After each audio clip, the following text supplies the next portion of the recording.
Hello student, welcome to online classes. आज हम plus two राजनीतिक विज्ञान का जो टॉपिक करेंगे वो करेंगे 73 और 74वां संविधान संशोधन। देखो, हमने जो ये लेसन शुरू किया था उसकी जो हेडिंग थी, जो लेसन का नाम था वो यही था, राज्य प्रशासन और 73 और 74वां संविधान संशोधन। देखो, राज्य प्रशासन के अंदर हम राज्यपाल, मुख्यमंत्री, मंत्रिपरिषद को पढ़ चुके थे और 73वें संविधान संशोधन के बारे में हम कुछ पढ़ चुके थे। इसको और थोड़ी उस पर चर्चा कर लेते हैं। देखो, हमने बात की थी जो 73वां संविधान संशोधन हुआ था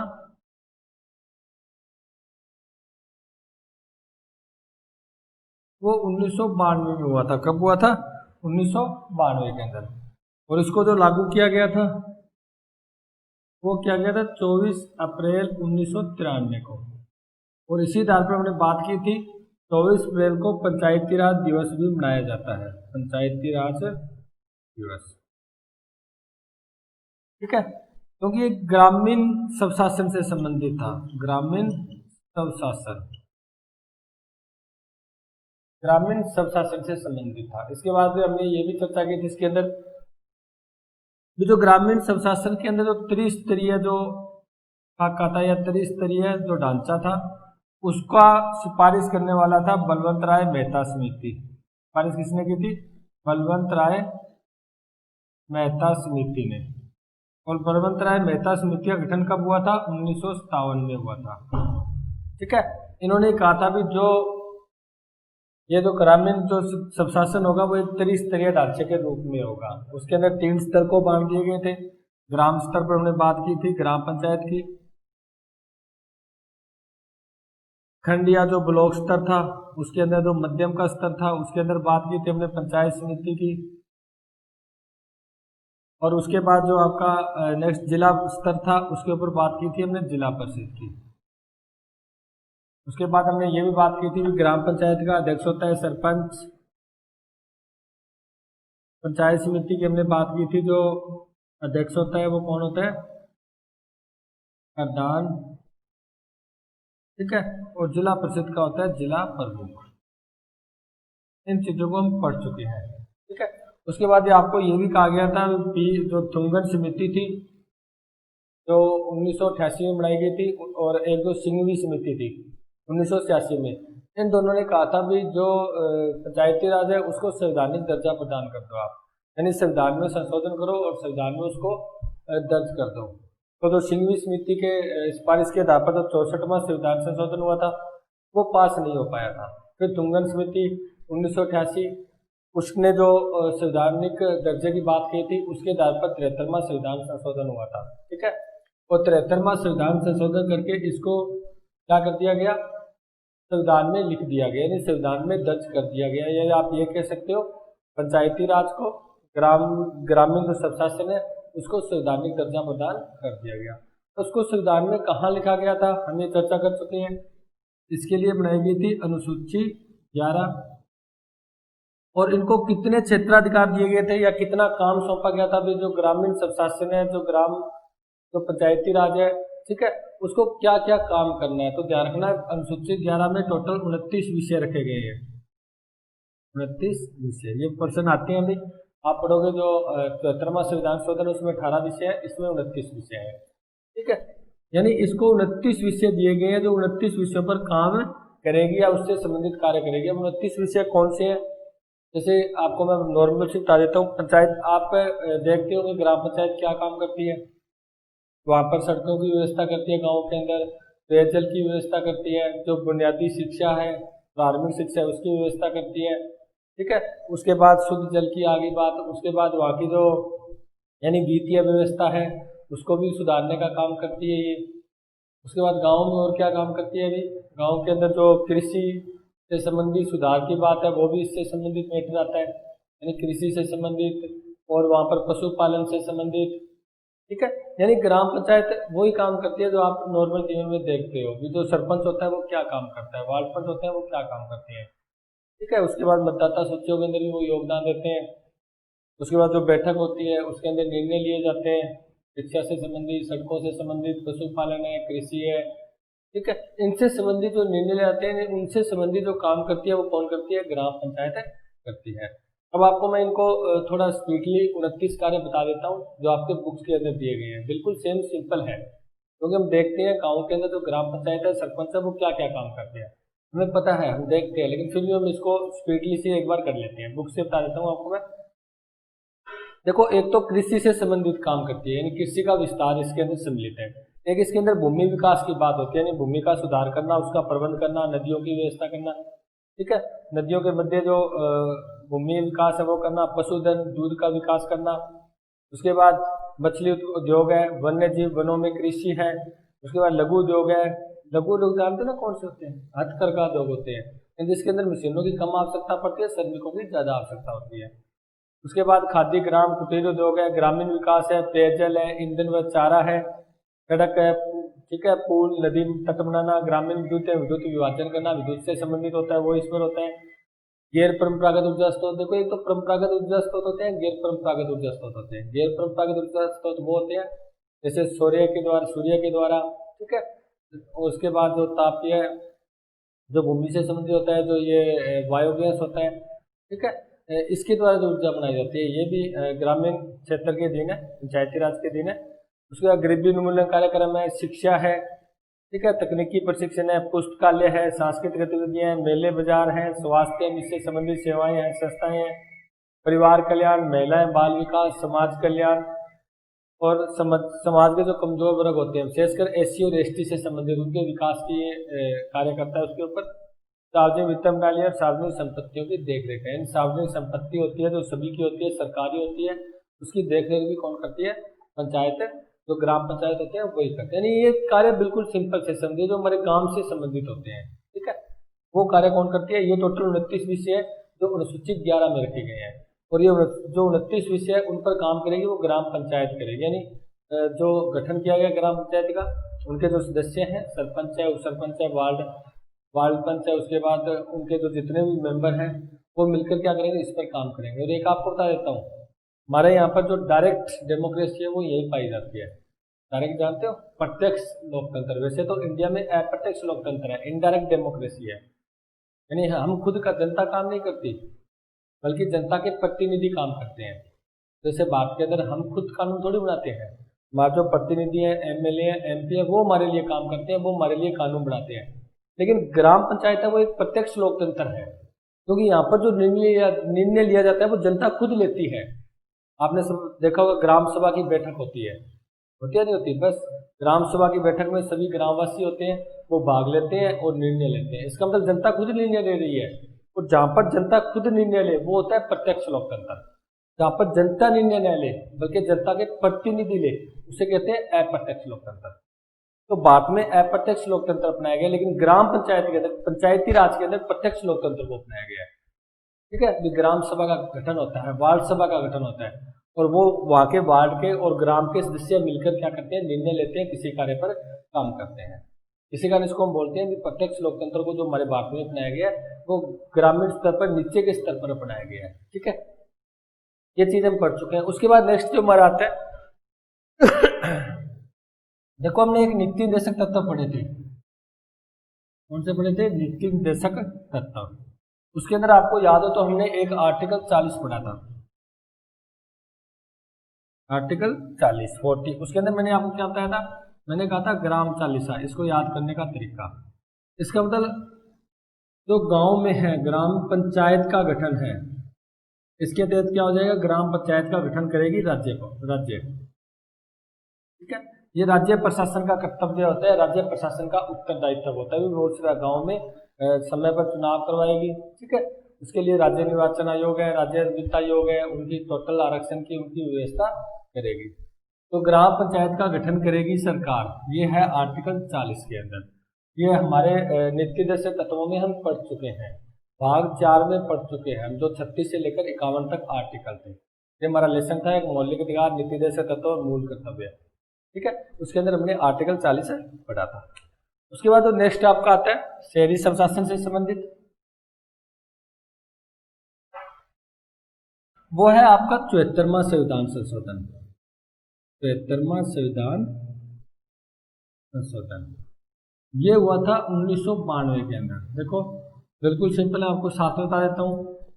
73वां संविधान संशोधन, आपको तो 73-74 याद रखना है। 73वां संविधान संशोधन कब हुआ था? 1992 में, ठीक है। और 74वां संविधान संशोधन भी कब हुआ है? 1992 के अंदर। ये लागू हुआ था 24 अप्रैल 1993 को, और इसको लागू किया गया था 1 जून 1993 को। समझे बात? तो ये लागू हुआ था 24 अप्रैल 1993 को। इसी कारण हमने 24 अप्रैल को पंचायती राज दिवस की बात की थी, पंचायती राज दिवस। और ये लागू हुआ था 1 जून 1993 को, ठीक है। उसके बाद हम बात करें, इसके लिए बनाई गई थी अनुसूची 11। अनुसूची कौन सी थी? 11। इसके संविधान संशोधन के साथ जोड़ी गई थी अनुसूची 12। और ध्यान रखना, वर्तमान संविधान में टोटल अनुसूचियां कितनी है? 12 ही है। ये चीज हम पढ़ चुके हैं भारतीय संविधान की विशेषता में। मूल संविधान में अनुसूची थी 8, उसके बाद 4 और जोड़ दी गई संविधान संशोधन के तहत। अब टोटल अगर आपसे पूछे वर्तमान के संविधान में टोटल अनुसूचियां कितनी है, तो आप आंसर क्या दोगे? 12 है जी, ठीक है। तो 11वीं अनुसूची है जो 73वें संविधान संशोधन यानी जो ग्रामीण स्वशासन है उससे संबंधित है।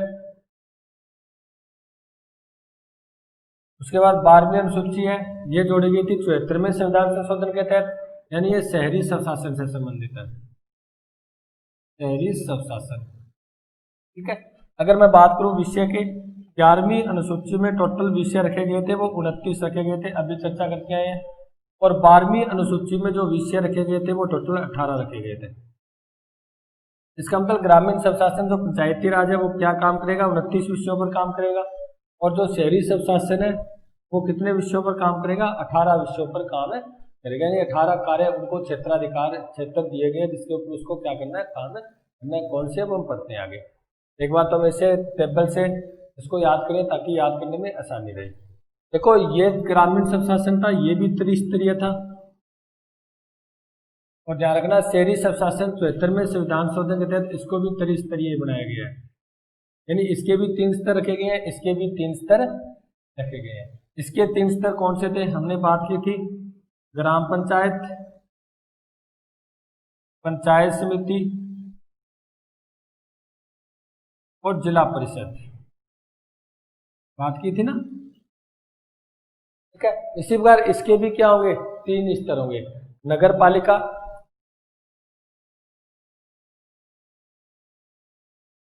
नगर परिषद और नगर निगम।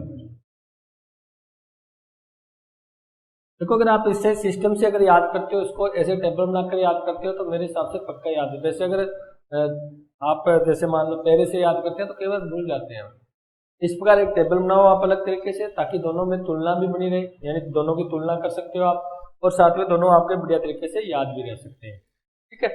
तो इसमें भी त्रिस्तरीय है जो आपके 3 स्तर दे रखे हैं, इसमें भी त्रिस्तरीय जो आपको मैंने नगर पालिका, नगर परिषद और नगर निगम के बारे में बता चुका हूँ, ठीक है। अब हम बात करते हैं 74वां। ये तो मैंने आपको तुलना करके बता दिया है, कोई दिक्कत नहीं है। जैसे आप अगर अपनी फेयर कॉपी रफ कॉपी में करते हो, अगर आप बुक्स के अंदर भी कहीं आपको इस लेसन के दौरान कोई जगह मिल जाती है, क्योंकि पेज के अंदर कहीं ना कहीं जगह होती है, अगर वहां पर भी ये टेबल बना लोगे ना, तब भी आप इस लेसन को जब आप चेक करोगे तो आपको सिर्फ एक टेबल ही चेक करनी है। तो 73वें संविधान संशोधन के तहत टेबल ही चेक करनी है, बाकी तो वही प्रक्रिया है, बाकी तो सेम ही प्रक्रिया है। वही बलवंत राय मेहता समिति 1957 के लिए, इसके लिए त्रिस्तरीय, इसके लिए त्रिस्तरीय है। शोक मेहता समिति 1977 दोनों के अंदर द्विस्तरीय की बात की थी, ठीक है। उसके बाद अपने जो सिन्नवी समिति पढ़ी थी, दोनों को संवैधानिक दर्जे की बात की थी। उसके बाद हमने तुंगन समिति पढ़ी थी, उसने संवैधानिक दर्जे की बात की थी। वो तो समितियां एक ही होती है सबकी, यानी वो सिर्फ स्वशासन की, स्थानीय स्वशासन की बात करती है। और स्थानीय स्वशासन होता है वो 2 प्रकार का होता है, ध्यान रखना। अगर आपको प्रश्न आता है, देखो स्थानीय स्वशासन को परिभाषित करो, इसका मतलब आपसे दोनों पूछा जा रहा है आपको, क्योंकि स्थानीय स्वशासन होता है उसके वो 2 प्रकार का होता है, ग्रामीण स्वशासन भी होता है, शहरी स्वशासन भी होता है। अगर आपसे सीधा प्रश्न पूछे ग्रामीण स्वशासन को बताओ, फिर आपको सिर्फ 73वां संविधान संशोधन बताना है। अगर पूछे शहरी स्वशासन बताओ तो सिर्फ आपको 74वां संविधान संशोधन बताना है। अगर आपसे ये पूछे स्थानीय स्वशासन बताओ, इसका मतलब 73 और 74 दोनों को आपको बताना है, क्योंकि ये भी स्थानीय स्वशासन है और ये भी स्थानीय स्वशासन है, ठीक है। चलो अब हम इसको डिटेल से करते हैं। ये तो हमारा हो चुका था 73वां संविधान संशोधन कंप्लीट। आज बात करते हैं हम 74वां संविधान संशोधन की। इसकी बात करते हैं 74वां संविधान संशोधन। देखो 74वां संविधान संशोधन बता चुका हूँ 1992, ठीक है, लागू। याद रखना आपको ये 1 जून 1993, अनुसूची 12, विषय 18, ढांचा जो खाका था वो कैसा था, त्रिस्तरीय। अब सबसे पहले इसको पढ़ लेते हैं, उसके कार्य फिर पढ़ेंगे। देखो त्रिस्तरीय के अंदर क्या क्या रखा गया था, त्रिस्तरीय में क्या रखा गया था। त्रिस्तरीय में रखा गया तो निम्न स्तर पर जो शहरी स्वशासन था उसके अंदर सबसे ऊपर आता था नगर पालिका, यानी सबसे नीचे की जो स्थानीय स्वशासन थी वो नगर पालिका थी। शहरों में होती है, ध्यान रखना, जो शहरी क्षेत्र में होती है ना वो नगर पालिका होती है, जो ग्रामीण स्तर पर होती है वो होती है ग्राम पंचायत, ठीक है। तो त्रिस्तरीय बात करें तो नगर पालिका पहले नंबर पर थी। उसके ऊपर जो आप कह सकते हो मध्य में, ये तो बिल्कुल निम्न स्तर की थी, मध्य स्तर पर थी वो थी नगर परिषद, और जो बिल्कुल उच्च स्तर पर थी उसे बोलते हैं नगर निगम। क्या बोलते हैं, नगर निगम। अब हम इसकी बात करते हैं। अभी आप पूछोगे सर नगर पालिका, नगर परिषद, नगर निगम कहाँ कहाँ बनते हैं। ये जनसंख्या पर आधारित है। किसके आधार पर आधारित है, जनसंख्या पर। जिस शहर में 10,000 से लेकर 1 लाख तक की जनसंख्या होती है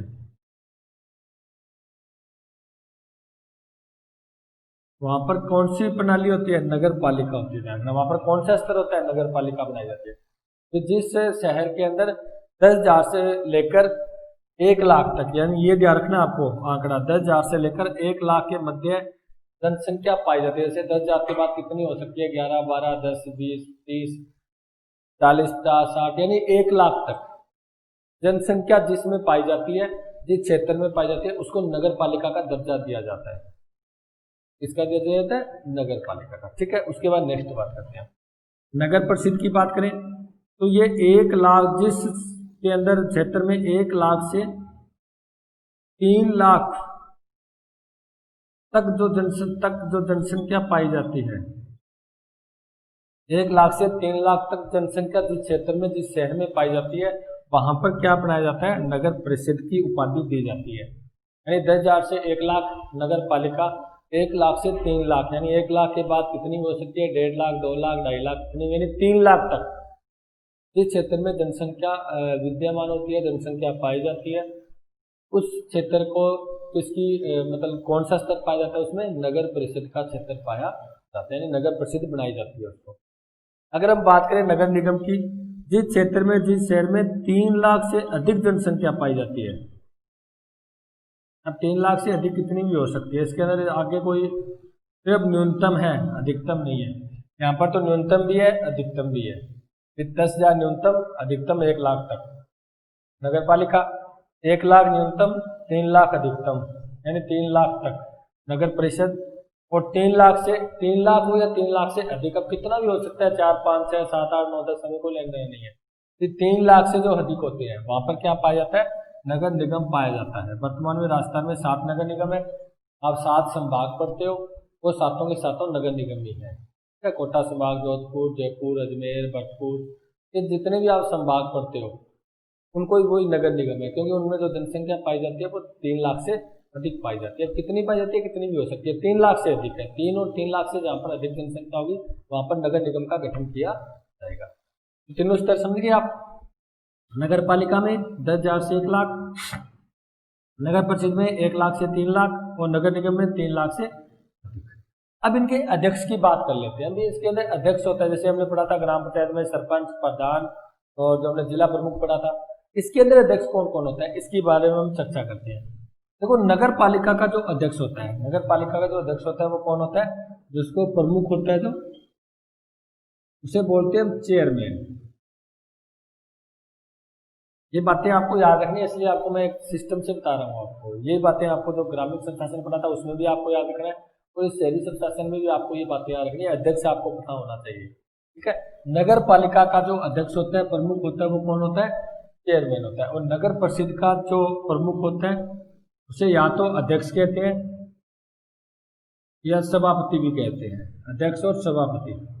ठीक है, ये कौन होता है? नगर परिषद का प्रमुख होता है। नगर निगम का जो प्रमुख होता है उसे बोलते हैं मेयर या महापौर। बात समझ रहे हो ना? ठीक है। ये नगर पालिका जो बनाई जाती है उसका जो प्रमुख रखा जाता है उसका नाम होता है चेयरमैन। जैसे हम ग्राम पंचायत में सरपंच था, ठीक है, उसके बाद से पंचायती राज के मध्य का स्तर जिसके अंदर पंचायत समिति बोलते हैं उसका प्रधान था। ठीक है, जिला परिषद का जिला प्रमुख था। इसी प्रकार नगर पालिका में जो प्रमुख होता है वो चेयरमैन होता है। नगर परिषद में जो प्रमुख होता है उसे अध्यक्ष या सभापति कहा जाता है।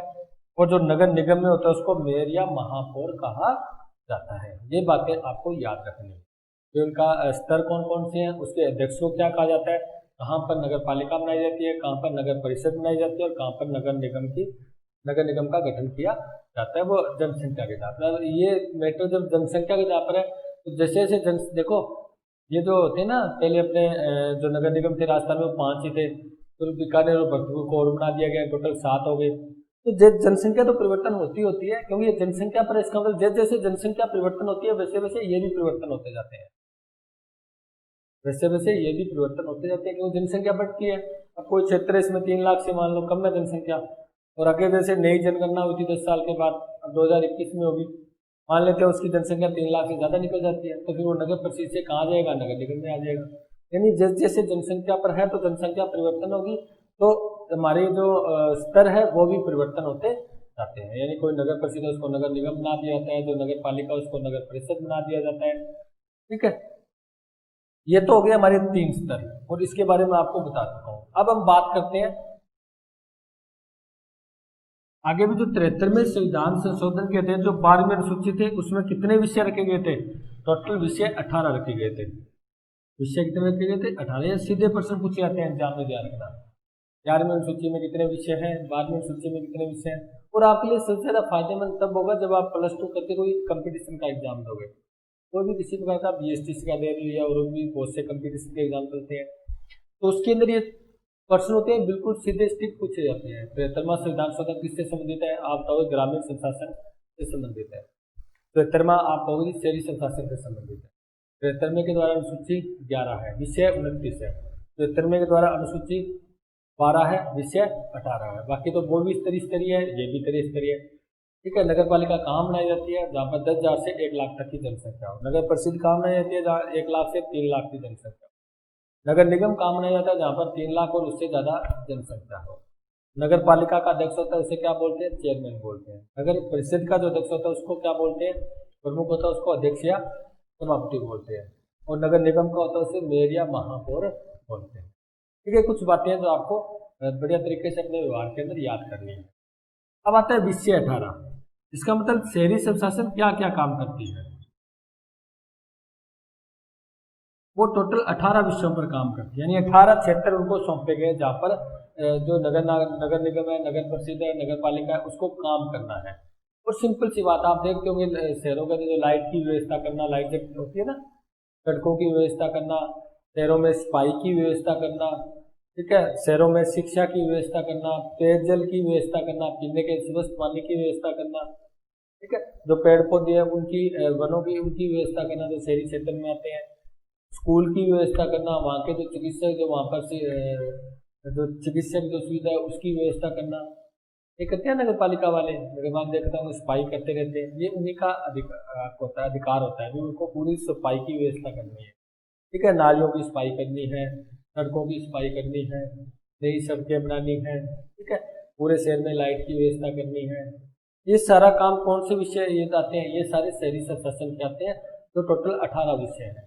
अब इनको मैं डिटेल से आपको बुक से बता देता हूँ कौन कौन से 18 विषय स्पेशली बिल्कुल, जैसे तो सिंपल आप देखते ही हो शहरों में किस प्रकार की व्यवस्था होती है। ठीक है, तो उसके अंदर आपका जो 18 विषय दे रखे हैं उसके अंदर दे रखे हैं, एक तो नगरीय योजना यानी नगर के लिए योजना बनाना, उसके बाद भू उपयोग नियमन यानी भूमि का उपयोग का वितरण करना, भी किस प्रकार भूमि का उपयोग करना। ऐसे थोड़ी होता है, कोई उपजाऊ भूमि होती है जिसके अंदर खदान उत्पादन होता है, वहां पर फैक्ट्री थोड़ी लगा देते हैं, फैक्ट्री लगाने से तो वो तो उपजाऊपन खत्म हो जाएगा इसका। यानी फैक्ट्रियाँ वहाँ लगती है जहाँ पर उपजाऊ नहीं होती भूमि। तो अगर मान लो एक उपजाऊ भूमि पर फैक्ट्री लगा दें तो इसी स्थिति के अंदर तो हमें हानि होगी, क्योंकि वो जहाँ पर खदान पैदा हो रहा है वो होना बंद हो जाएगा। तो उसका विवरण पूरा रखती है। अगर आपको कोई फैक्ट्री वगैरह लगानी है, कोई लगाना है, तो आपको नगर पालिका से, नगर परिषद से, निगम से पहले आपको परमिशन लेनी पड़ेगी, उसकी जांच करवानी पड़ेगी आपको। उसके बाद जैसे जी पढ़ जाते हैं, आर्थिक सामाजिक विकास की योजना बनाना, सड़क पुल बनाना, ठीक है, घरेलू औद्योगिक वाणिज्य, इसके लिए पेयजल की व्यवस्था करना, वाणिज्य यानी व्यापार के लिए, घरेलू घर के लिए जो पेयजल की व्यवस्था होती है, पानी आता है ना सुबह शाम को डेली का, उसकी व्यवस्था करना, ठीक है। उसके बाद स्वास्थ्य है, स्वच्छता है, सफाई की व्यवस्था करना, अग्निशमन सेवाएं, अग्निशमन सेवाएं होती है ना, जो फायर ब्रिगेड होती है, जैसे मान लो कोई अग्नि लग जाए, आग लग जाए, तो इसी स्थिति में उनको बुझाने के जो कर्मचारी होते हैं, ठीक है, उनकी व्यवस्था भी नगर पालिका या नगर निगम या नगर परिषद करती है। उसके बाद आप बात करो नगरीय वानिकी पर्यावरण के, उसकी परिस्थिति तंत्र का प्रबंध करना, यानी पर्यावरण को शुद्ध बनाना, उसके अंदर नुकसान ना हो किसी प्रकार का। समाज के लिए जो आवश्यक कार्य है, जो हितों की व्यवस्था करना, यानी सबका कल्याण करना। उसके बाद आता है गंदी बस्ती सुधार, यानी होते हैं ना बस्तियां बन जाती है शहरों के अंदर, नगर निगम बड़े होते हैं, ज्यादा जनसंख्या होती है, तो सभी को रहने का स्थान नहीं मिल पाता, इसलिए वो बस्तियां बना लेते हैं छोटी छोटी। उन बस्तियों में सुधार करना ताकि उनका स्वास्थ्य अच्छा रहे। उसके बाद है शहरी निर्धनता निवारण, यानी जो निर्धन है शहरों के अंदर उसका निवारण करना, ठीक है। उसके बाद सांस्कृतिक शैक्षिक सौंदर्यप्रद वैलों का विस्तार, शमशान, कब्रिस्तान, इनकी व्यवस्था भी नगर पालिका ही, नगर निगम ही करती है, शहरी प्रशासन ही करती है। उसके बाद जन्म मृत्यु पंजीयन, यानी जन्म का और मृत्यु का जो प्रमाण पत्र में दिया जाता है वो भी इसी प्रशासन से दिया जाता है, नगर पालिका, नगर निगम, नगर परिषद से मिलता है। आपका भी देख लेना, कोई नया जो बच्चा पैदा होता है उसका जो जन्म प्रमाण पत्र होता है वो आपको नगर पालिका से मिलेगा, देख लेना आप। अगर वहाँ पर नगर पालिका मौजूद है तो नगर पालिका से मिलेगा, नगर परिषद है तो नगर परिषद से मिलेगा, और नगर निगम है तो वो नगर निगम से मिलेगा। चाहे वो जन्म प्रमाण पत्र है, चाहे वो मृत्यु प्रमाण पत्र है, वो वहीं से जारी किया जाता है। उसके बाद रोड पर लाइटें हैं उसकी व्यवस्था करना, ठीक है। बस स्टॉप की व्यवस्था करना, यानी बस कहाँ रुकनी है, उसका जो रोकने का स्थान है उसकी व्यवस्था भी कौन करती है, यही करते हैं। उसके बाद और वधशालाओं एवं चमड़ा दो का विनियमन करना, जो वधशालाएं होती है, ठीक है, जहाँ पर जानवरों को मारा जाता है, उसकी व्यवस्था भी यही करती है। तो कहने का मतलब ये टोटल 18 विषय है जो शहरी प्रशासन को सौंपे गए हैं, ठीक है। उन पर ये क्या करते हैं, काम करते हैं, उन क्षेत्र में वो, उन क्षेत्रों का उनको अधिकार दिया गया और उसके ऊपर ही वो क्या करते हैं, काम करते हैं। तो यहाँ पर हमारा 73 और 74वां संविधान संशोधन कंप्लीट हो चुका है, ध्यान रखना। 73 और 74वां संविधान संशोधन क्या हो चुका है, कंप्लीट हो चुका है। इसके अंदर हमने टोटल प्रक्रिया पढ़ ली है, हमने 73वां संविधान संशोधन पढ़ा है, 74वां पढ़ा है। इसका मतलब आपका ये लेसन भी कंप्लीट हो चुका है, ये लेसन आपका पूरा हो चुका है। इस लेसन में हमने राज्य प्रशासन के बारे में पढ़ा था, ठीक है, राज्यपाल के बारे में पढ़ा था, मुख्यमंत्री और मंत्रिपरिषद उनकी स्थितियों के बारे में पढ़ा था। फिर मुख्यमंत्री क्या स्थिति है, राज्यपाल की क्या स्थिति है। उसके बाद हमने 73 यानी ग्रामीण स्वशासन के बारे में पढ़ा था, 74 यानी शहरी स्वशासन के बारे में पढ़ा था। आगे जो आपका नेक्स्ट यूनिट आती है,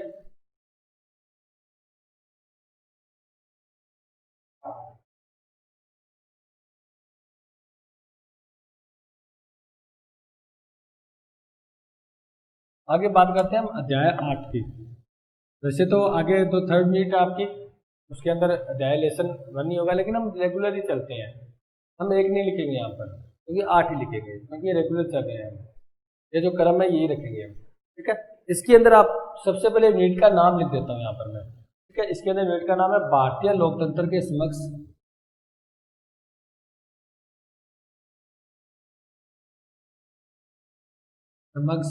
चुनौतियां। देखो ये यूनिट का नाम है, इसके अंदर आप टोटल ये चुनौतियां देखो, चुनौतियां क्या होती है, चुनौतियां होती है तो समस्याएं पैदा होती है।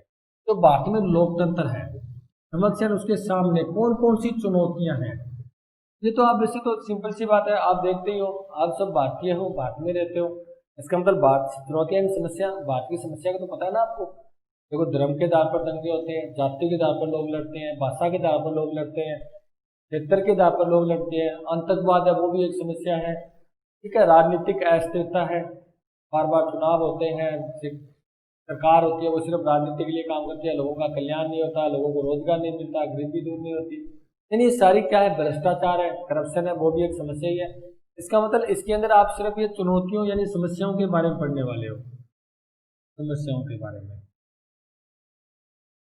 और समस्याओं को आप जानते हो, भारतीय बात में क्या है, एक लोकतंत्र को अपनाया गया है ना, डेमोक्रेसी कंट्री है हमारी।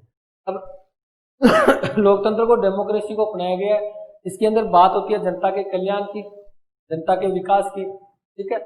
लेकिन यहाँ पर इनके समक्ष कुछ चुनौतियां आ गई सामने, जिसके कारण जो ये हमारे उद्देश्य थे मेन, तो संविधान सभा ने उद्देश्य रखे थे, क्योंकि संविधान सभा का जो मैंने आपको बताया था मुख्य जो उद्देश्य था वो यही था, एक जन कल्याणकारी राज्य की स्थापना करना। वो क्या हो गए, वो धूमिल हो चुके हैं, उसका कुछ रीजन है, उसकी कुछ समस्याएं हैं, इसके कारण हमारा कल्याण नहीं हो रहा, हमें रोजगार नहीं मिल रहा है, रोजगार नहीं बढ़ रहा, गरीबी बढ़ रही है, ठीक है, गरीबी दूर नहीं हो रही। यानी ये बहुत सी समस्याएं हैं, जैसे मान लो जातिवाद, सांप्रदायिकतावाद, जो आपको धर्म के बारे में पढ़ोगे आप, सांप्रदायिकतावाद पढ़ोगे आप, उसके बाद क्षेत्रवाद है, ठीक है, भाषावाद है, आतंकवाद है, इन सभी के बारे में पढ़ोगे। इसका मतलब ये बिल्कुल सिंपल सा लेसन है आपका, थोड़ा बहुत अगर आपने इस मैंने आपको पहले कहा था, जब भी आप कोई लेसन या यूनिट शुरू करते हो तो सबसे पहले उसके नाम को याद कर लो।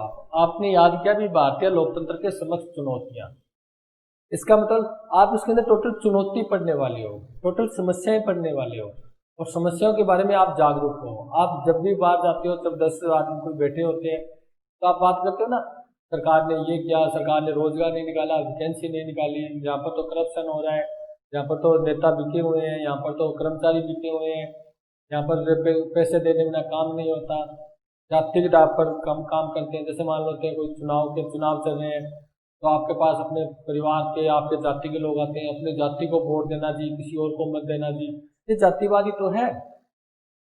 क्षेत्रवाद, हम कहते हैं अपने क्षेत्र का व्यक्ति एमपी के रूप में खड़ा हुआ है, चाहे वो कितना ही बुरा व्यक्ति हो, हम क्या करते हैं, उसको ही वोट देते हैं, कि हमारे क्षेत्र का है, हमारी जाति का है, हमारे धर्म का है, हमारी भाषा का है। तो ये सब क्या है, ये चुनौतियां हैं, ये समस्याएं हैं।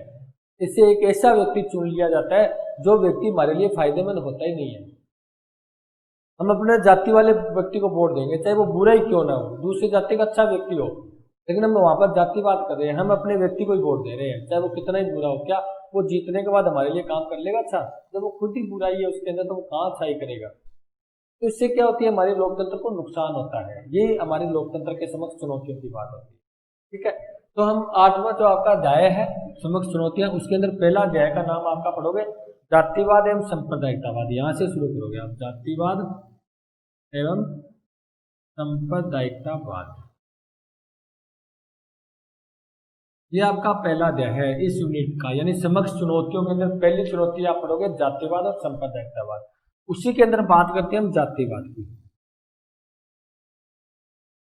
देखो जो जातिवाद है, वर्तमान में अगर बात करो ना, तो बहुत ज्यादा ये इसका प्रभाव बहुत अधिक हो चुका है, यानी सबसे ज्यादा प्रभाव जातिवाद का हो चुका है वर्तमान में। टोटल प्रक्रिया चलती है वो जाति के आधार पर चलती है। आप कभी देखते हो इंटरव्यू जाते हैं देने, जब आप अच्छे मार्क्स आते हैं आपके इंटरव्यू के लिए जाते हैं, वहां पर अगर अपनी जाति का व्यक्ति इंटरव्यू ले रहा हो तो वो अपने जाति वाले व्यक्ति को ज्यादा सिलेक्ट करेगा। इसका मतलब चाहे उसको कुछ ही नहीं आता हो, लेकिन वो अपनी जाति का इसलिए उसको सिलेक्ट कर लेता है। जिसको बहुत ज्यादा आता हो, बहुत ज्यादा इंटेलिजेंट हो, अगर वो उस जाति का नहीं उसको सिलेक्ट नहीं करता तो क्या हुआ? एक जो योग्यताधारी व्यक्ति है वो तो रह गया बेचारा, जिसको देश को सेवा देनी थी, देश का विकास करना था। और जो अयोग्य है वो लग रहा है वो कहाँ देश का विकास करेगा, ठीक है। तो ये सारे जातिवादी तो है।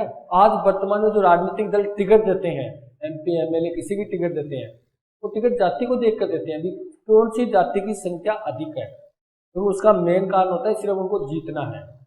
जिस जाति की संख्या अधिक होती है उसी व्यक्ति को टिकट दे देते हैं, ठीक है। उसके बाद वोटिंग करते हैं तो भी हम जाति के आधार पर करते हैं, ये हमारे जाति का व्यक्ति खड़ा होता है और वो वोट ही मांगते हैं ना, वो इसी आधार पर मांगते हैं। आपको कहते हैं आप मेरी जाति के हो, आप मुझे वोट दो, लेकिन उनके मांगने का तरीका भी क्या होता है, एक जातिवाद होता है, और हम भी उसके तहत उनके साथ लग जाते हैं और जातिवाद को पनपनाते हैं, ठीक है।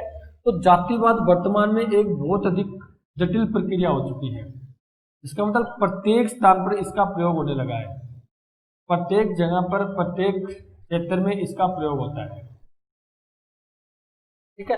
लेकिन इसके कुछ फायदे भी हुए थे, यानी नुकसान तो है, चुनौती तो है, लेकिन इसके कुछ फायदे भी थे, हम पढ़ेंगे वैसे, लेकिन यहाँ पर हम नॉर्मल सी बात कर रहे हैं।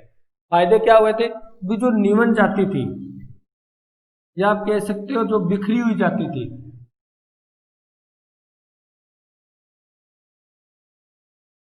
उनका राजनीति में कोई योगदान नहीं था क्योंकि वो बिखर चुकी थी, उनकी कोई एकता नहीं थी, उनके मतलब आपस में कोई संबंध नहीं थे। अब वो बिखरी हुई थी, इसके कारण वो क्या थे, एक निवन जाति बनकर रह गई, या उनका राजनीति में कोई योगदान नहीं हो पाया, राजनीति में योगदान नहीं था। लेकिन जैसे जातिवाद आया, जातिवाद यानी जाति में एकता आई, तो क्या हुआ, ये बिखरी हुई जाति एक हो गई ना।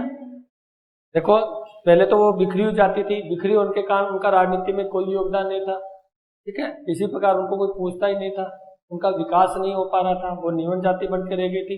लेकिन जब जातिवाद पनपा, यानी उनके अंदर राजनीतिक जागृति आई, यानी वो अब एक हो चुकी है, एक होकर उनका भी राजनीति में क्या हो गया, योगदान बढ़ चुका है। यानी छोटी जाति है ना, वो भी एकता दिखाकर अब अपना प्रतिनिधि को जिता सकती है, अपनी डिमांड रख सकती है कि हमारी इतनी संख्या है, हम सारे एक हैं, हम एक स्थान पर वोट देने वाले हैं, एक सरकार को वोट देने वाले हैं, आप हमें ये सुविधा दो, आप हमें आरक्षण दो, या आप हमें वैकेंसी रोजगार दो। ऐसी स्थिति वो मांग करने लग गई ना, अब वो डिमांड करने लग गई है। इसका मतलब उनमें अब राजनीतिक जागरूकता आ चुकी है, तो फायदा तो हुआ है ना, राजनीतिक जागरूकता। यानी अब वो लोग क्या हो गए, एकता में आ गए, यानी एक होकर सोचने लग गए, और उनका राजनीति में योगदान भी बढ़ चुका है। ठीक है, तो अब हम बात करते हैं इसके बारे में, भारत में जातिवाद का स्वरूप। थोड़ा इतिहास पढ़ लेते हैं जातिवाद का। हम बात करते हैं कि भारतीय लोकतंत्र की चुनौती पढ़ रहे हैं, तो हम भारत में ही पढ़ेंगे। जो भारत में जो जाति है और जो जातिवाद है, इसका स्वरूप कैसा है, किस प्रकार का है उसका स्वरूप, ये बात करने वाले हैं हम। देखो हम बात करें इसके इतिहास की, तो सर्वप्रथम जो आपने पढ़ा था ऋग्वेद, सबसे पुराना वेद था अर्थवेद। देखो ऋग्वेद में क्या था, ऋग्वेद में 4 वर्णों की स्थापना की गई थी। आप जो आप पढ़ते हो पुरुष सूक्त, ठीक है, 10वां जो सूक्त था ऋग्वेद का, 10 सूक्त, उसके अंदर पढ़ते हो ब्राह्मण, वैश्य, ब्राह्मण, क्षत्रिय, वैश्य और शूद्र, यानी 4 जातियों की जो बात की गई है वो ऋग्वेद में की गई है। 4 जातियों की जो बात की गई है वो ऋग्वेद में की गई है, 4 वर्ण है ये। लेकिन यहाँ पर जो जाति बनाई गई थी वो किसके आधार पर बनाई थी, कर्म के आधार पर बनी थी। किसके आधार पर, कर्म और व्यवसाय के आधार पर, कि आप जैसा कर्म करोगे उसी प्रकार वैसे जाति में चले जाओगे। अगर आपका कर्म उच्च है, ठीक है, एक ब्राह्मण की तरह आप काम कर रहे हो, चाहे आप किसी जाति के हो, आप ब्राह्मण के रूप में काम करोगे, ब्राह्मण व्यवसाय में चले जाओगे।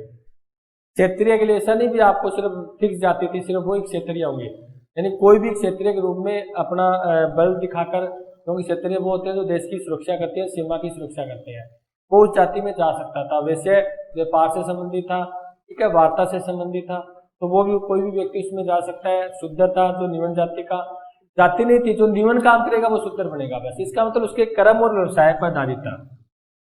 ये तो अच्छा था काम, क्योंकि जैसा कर्म करोगे, जैसा व्यवसाय करोगे, वैसे ही वो क्या उस जाति में चला जाएगा।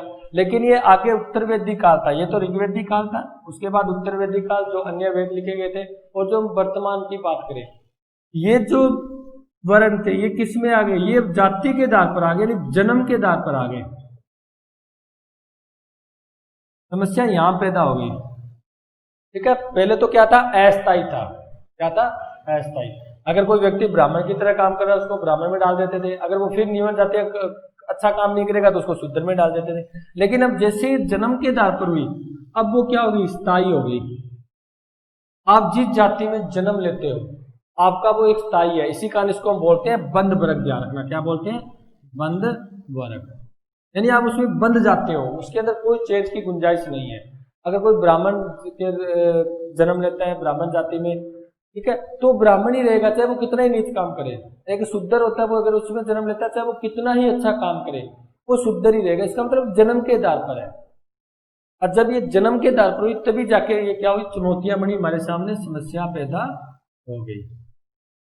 बात समझ रहे हो। तो वर्तमान में ध्यान रखना, जाति एक बंद वर्ग है, यानी उसके बाहर निकलना बहुत मुश्किल है, उससे बाहर नहीं जा सकते। ठीक है। जैसे हम बात करते हैं डॉक्टर भीमराव अम्बेडकर जी थे, तो महार जाति थे, निम्न जाति से संबंधित थे, लेकिन उन्होंने बहुत बढ़िया शिक्षा ली। एक कानून विद के रूप में वो जाने जाते हैं, संविधान निर्मात्री के रूप में वो जाने जाते हैं, लेकिन फिर भी वो महार जाति के ही रहे थे। यानी उनको प्रत्येक स्थान पर जातिवाद के आधार पर बहुत सी समस्याएं, बहुत से संकट फेस करने पड़े थे, यानी बहुत सामने आए थे उसके। ठीक है, रीजन क्या था? सिर्फ एक जाति के आधार पर। और तभी अम्बेडकर जी ने इसका सबसे ज्यादा विरोध किया था कि जो जन्म के आधार पर जाति है वो एक देश की सबसे बड़ी समस्या है, सबसे बड़ी कमजोरी है हमारे देश की।